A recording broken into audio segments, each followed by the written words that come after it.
گزشتہ 35 سال کی تاریخ ایک دن بھی انہوں نے چین سے نہیں سونے دیا اور ہر بات مذہب کے نام پہ ہوتی رہی. قوم مذہب پرست اور ان کے لیے یہ لیور کہ پاکستان اسلام کے نام پہ حاصل کیا گیا ہے صاحب. تو جیسا میں نے کسی ایک نشست میں یہ ایک سوال کے جواب میں یہ کہا تھا کہ جب یہاں آ کے انہوں نے کہا کہ اسلام کے نام پہ حاصل کیا گیا تھا اور ہم اسلام کو نافذ کریں گے، تو کوئی پوچھنے والا اس وقت یہ نہیں تھا کہ کون سا اسلام تھا، کیونکہ یہ اسلام کے دو تصور ہی تو تھے جن میں وہاں آپس میں مخاصمت تھی، جن میں آپس میں وہاں جنگ تھی. تو وہ اسلام جس کو وہاں شکست ملی تھی اس کو نافذ چاہیں گے آپ؟ یہ کوئی پوچھنے والا نہیں تھا. یہ افسوس ہوا، قائد اعظم نہیں رہا تھا، اقبال نہیں تھا. تو یہ جو اسلام کے نام پہ اس 35 سال کے اندر ہوتا رہا ہے، ملک میں پہم مسلسل خلفشار کی کیفیت رہی ہے. تو اس میں سے تو اچھی سے اچھے قابلیت والے بھی اگر یہ لوگ کوئی ہوتے تو وہ بھی ملک کو اس طرح سے بچا نہ سکتے. اس کی وجہ یہ ہے زیادہ بیشتر جو ہے وجہ یہ ان کا ادھر آنا جو ہے وہ یہ اس چیز کا غماز ہے، جیسا میں نے کہا تھا کہ وہ انتقام لینا چاہتے تھے اپنی شکست کا. اور آج تو یہ بات اور بھی نکھر کے آئی کہ جب وہ پہلے یہاں تھے اور یہاں سے نکل کے وہاں گئے اور وہاں جا کے پھر یہ کہا کہ خلاف اسلام ہے، اور پھر یہ کہا کہ بنا بھی لوگے کوئی چل نہیں سکے گا، 4 دن نہیں چلنے پائے گا، یہ سارا کچھ کہا ہوا. تو یہ جو چیز کبر نفس ہوتا ہے، ایگو انسان کا جو ہوتا ہے، یہ بڑی نامراد چیز ہے صاحب. یہ سارا وہ ہے کہ ہم نے کہا تھا کہ یہ چل نہیں سکتا، یہ کامیاب نہیں ہو سکتا، تو اس کے بعد ہم دیکھیں گے کیسے کامیاب ہوگا. اور اس کے لیے ایک ہی حربہ یہ ہے کہ اسلام کے نام کے اوپر یہاں ہر وقت خلفشار پر اہم وجہ. یہ خلفشار ہے جو ملک کو تباہ کرتا ہے. حقیقت میں تخریب اس سے ہوتی ہے. تعمیر کی رفتار میں کم سستی آ جاتی ہے امن کے زمانہ اگر ہو، لیکن تخریب نہیں اس میں ہوتی. انتشار جو ہے ملک کے اندر وہ تو ایک قدم بھی تعمیر کی طرف نہیں اٹھنے دیتا. یہ وجہ تھی بیٹی. شکریہ. آپ سوال جی. ہماری آنکھوں کے سامنے ایک ایسا انقلاب رونما ہوا ہے جس کی مثال تاریخ عالم میں نہیں ملتی. یہودی حکومت یہودی قوت کے اعتبار سے دنیا کی کمزور ترین قوم تھی. مملکت تو ایک طرف، انہیں کہیں رہنے کے لیے ٹھکانہ بھی میسر نہیں تھا.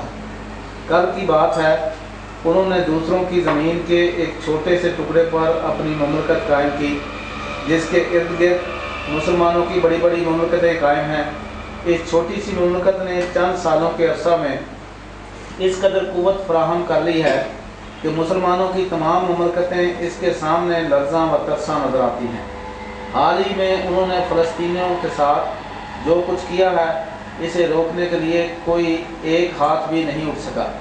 ایک قرآنی مفکر کی حیثیت سے آپ بتائیں گے کہ اس کی وجہ کیا ہے؟ نیز یہ کہ مسلمانوں کی ذلت اور پستی کے ان گڑھوں سے نکل جانے کی کوئی صورت بھی ہے؟ سرور صاحب بڑی مفتی آپ نے پکڑی.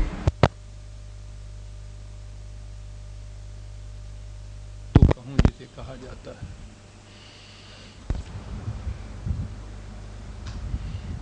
آپ نے پوچھا ہے تو مجھے بتانا ہی پڑے گا. اس کی وجہ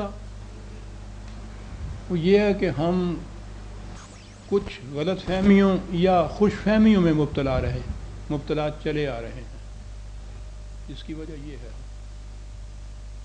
1000 سال سے ہمیں یہ بتایا جاتا رہا کہ یہودی خدا کی مغضوب علیہ قوم ہے جن پہ خدا کا غضب نازل ہوا. ہمیں یہ بتایا جاتا رہا کہ خدائی فیصلہ یہ ہے کہ یہودیوں کی کہیں مملکت قائم نہیں ہے. صدیوں سے مسلمانوں کے یہ چیز جاگزی ہے. آج ان کی مملکت بھی ہے، وہ برسر اقتدار ہے. جیسا آپ نے کہا ہے کہ مسلمانوں کا 1 ارب مسلمانوں کی آبادی لرزاں و ترزاں ہے. آپ مسجدوں میں جا کے دیکھیے، مفسروں میں دیکھیے، واضحوں میں سنیے. اب بھی کہا جاتا ہے کہ قرآن کریم میں سورہ فاتحہ میں جو کہا گیا ہے نا، صراط الذین انعمت علیہم غیر المغضوب علیہم ولا الضالین، تو مغضوب علیہ جو ہے اس سے مراد یہودی ہیں اور ضالین سے مراد عیسائی ہیں. اب بھی ان کے سامنے کانپ رہے ہیں اور ان کو مغلوب ہے. اور وہ بات جو تھی کہ ان کی مملکت قائم ہی نہیں ہو سکتی، تو وہ پوچھو تو وہ کہا کہ جی ہنگامی طور پہ یوں ہی 4 دن کے لیے کام ہو گئی ہوئی ہے. یہ بتایا جاتا رہا کہ نہیں ہو سکتی. آپ کو شاید یاد نہیں یا یاد ہوگا، آپ تو طلوع اسلام پڑھتے ہیں، آپ کو معلوم ہے کہ میں نے یہ پہلی دفعہ لکھا تھا کہ یہ بہت بڑی غلط فہمی نہیں ہے، اجروی ہے یہ کہنا کہ مغضوب علیہ یہ قوم ہے، ان کی مملکت قائم نہیں ہو سکتی. خدا کا قانون مکافات عمل یہ نہیں ہے. 2000 سال بلکہ اس سے بھی زیادہ 3000 سال پر پیشتر کی یہودی قوم، انہوں نے کچھ جرائم کیے، اس جرائم کے نتائج میں ان پہ تباہی آئی، مملکت چھنی، ان کے مقامات جو تھے ان کی اینٹ سے اینٹ بجائی گئی. یہ یہودی جو تھے وانڈرنگ جیو دنیا میں مشہور ہوئے، صحرا نورد، نہ کوئی گھر نہ گھاٹ، کہیں کوئی تمکن کا ذریعہ نہیں ہے. یہ کیفیت کیوں ہوئی؟ اس زمانے کی یہودی قوم نے کچھ جرائم کیے تھے جن کا یہ نتیجہ نکلا. خدا کا قانون یہ نہیں ہے کہ 2000 سال بعد اس قوم کی نسل میں سے جو قوم ہو، اگر وہ ان جرائم سے مجتنب ہو جائے اور اپنے اندر وہ جوہر پیدا کر لے کہ جو قوموں کو زندہ اور طاقتور بنایا کرتا ہے، تو خدا اس لیے ان کو محروم کر دے ان تمام چیزوں سے کہ تمہارے آباء و اجداد نے 3000 سال پیشتر یہ جرائم کیے تھے، اس لیے تم اس کی پاداش لو. یہ عیسائیت کا عقیدہ تھا کہ نوع انسانی کے اولی ماں باپ آدم اور حوا نے جو جرم کیا تھا، جو گناہ کیا تھا، اوریجنل سن، اس گناہ کی آلائش لیے ہوئے ہر انسانی بچہ اس طرح دنیا میں آتا ہے اور وہ بھگتتا ہے ان کے گناہوں کی سزا. یہ تو ان کا عقیدہ تھا. قرآن نے اس عقیدے کی مخالفت کی. قرآن نے جب یہ کہا کہ یاد رکھیے کہ 2000 سال پہلے کی، یعنی مسلمانوں نے یہ کہا کہ 2000 سال پہلے کے جو جرائم تھے ان کی پاداش آج کے یہودی بھی خدا کے قانون، بالکل غلط ہے یہ چیز. قرآن یہ کہتا ہے کہ ہر قوم، اس کی ہر نسل جو کچھ وہ کرتی ہے اس کا نتیجہ اس کے سامنے آتا ہے. وہ یہ کہتا ہے کہ تمہارے ہاں کے آباء و اجداد اگر ایسے کام کر گئے جو جنت کا کہ اہل ان کو بناتا تھا، تو اس لیے تم جنت میں نہیں چلے جاؤ گے کہ تمہارے آباء و اجداد نے یہ کیا. تو اس کے ساتھ ہی پھر یہ بھی بات ہوئی کہ اگر کسی قوم کے آباء و اجداد اس قسم کے جرائم کے مرتکب ہوئے تو ان کے آنے والے اخلاق جو ہیں محض اس بنا پر ان نعمات سے محروم نہیں کر دیے جائیں گے کہ ان کے آباء و اجداد نے یہ کیا تھا. یہ تصور غلط ہے کہ یہودیوں کی قیامت تک کہیں مملکت قائم نہیں ہو سکتی. آپ کو یاد ہوگا کہ میں نے یہ لکھا سب کچھ، اس کا خمیازہ تو میں بھگتتا ہوں.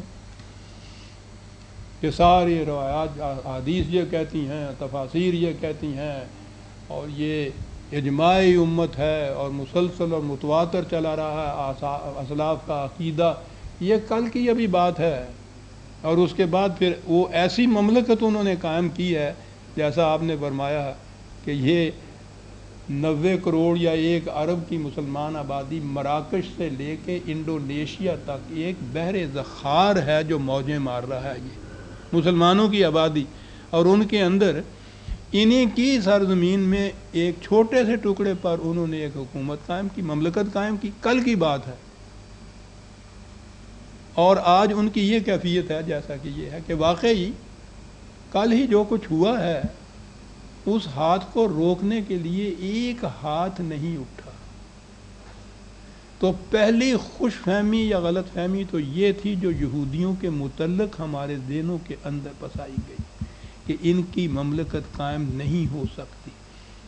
ورنہ جب پہلے ہی انہوں نے وہاں جا کے کچھ قدم جمائے تھے، ذرا بھی دور نگہی ہوتی سیاسی طور پہ ان کی، تو یہ سمجھ لیتے کہ یہ اتنے بڑے وسیع سمندر کے اندر یہ اتنا چڑیا جتنا جو ایک جزیرہ ہے یہ کیوں قائم کرایا جا رہا ہے. یہ سپر پاور یا امریکہ وغیرہ ہی سمجھی، جتنی یورپ کی پاور امریکہ وغیرہ سارے ان کے پیچھے تھے. یہ کیوں کر رہے ہیں یہودیوں کے ساتھ؟ یہ چیز کسی نے نہ کہی.